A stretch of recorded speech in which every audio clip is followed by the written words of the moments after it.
could you please explain how long the coronavirus lasts on different surfaces? I'm interested in how this relates to goods brought home from the supermarket, both fresh fruit and vegetables, as well as packaged foods in plastic, cardboard, or tins. And is there a recommended protocol for sanitizing these goods before putting them into the grocery cupboard, fridge, or freezer? Thanks for the question. It's a good one, and it's one that many people are asking. So here's the bottom line. When it comes to things like fruits and vegetables, there's an old saying in preventing the spread of any kind of foodborne illness, which is wash it, peel it, or leave it. So when you buy fruit and vegetables in the shops, you should, as a good practice, wash them off anyway. So if you bring home fruit, for example, before you eat it, wash it. When you wash it, you'll detach any stray virus particles that might be on there, and they're not going to harm you. If you buy vegetables, you're going to cook those most probably. So again, peel them, cook them, and the temperature at which you cook them is going to fully deactivate any virus that might have been on the surface.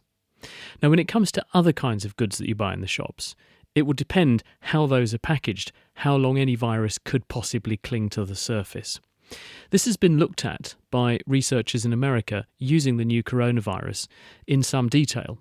Now, not specifically in the case of shopping, but in the context of different surfaces that you may encounter when you are shopping.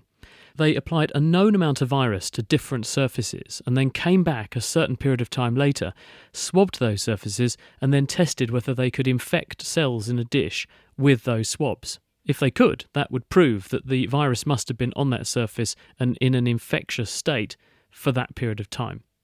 What they found was that different surfaces enable the virus to remain viable for longer or shorter periods. Plastic and stainless steel surfaces, they actually supported the virus for up to 3 days. Other surfaces, like paper and cardboard, it was shorter, more like about a day. And in some cases, things like copper surfaces, the virus was deactivated in just minutes. So it will depend on what the thing you're buying is made of and how it's packaged in terms of the risk. If you wanted to be absolutely sure that you'd minimise that risk completely, what you could do is, having brought the shopping home, you could wipe down the outsides of metal tins with an alcohol solution. You could even use detergent, because these viruses are what's called envelope viruses, and that means they have an oily membrane around them, and that will be busted open by detergent solutions. With plastic containers, you could swab down the outside of those if you wanted to, or what some people are doing is to open the containers, decant the contents into another container you've got at home that's clean, which you can store, and then you just throw away the packaging, but do make sure you wash your hands afterwards, because then if there was anything on the surface and it had been transferred to your hands, you would just wash your hands and there's no further risk.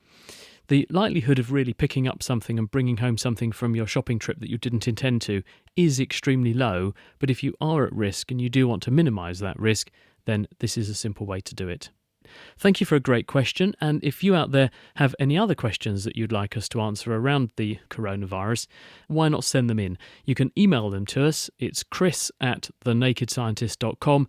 We've also made a special board on our web forum, nakedscientist.com/forum. If you scroll down and find the medicine and physiology board, there's what we call a child board in there called COVID-19, and we'll answer your questions that you put in there. You do have to register for that board. That means you'll need a working email address to do that, but it's very simple. Just click register at the top right side of the screen, and then you'll be in business.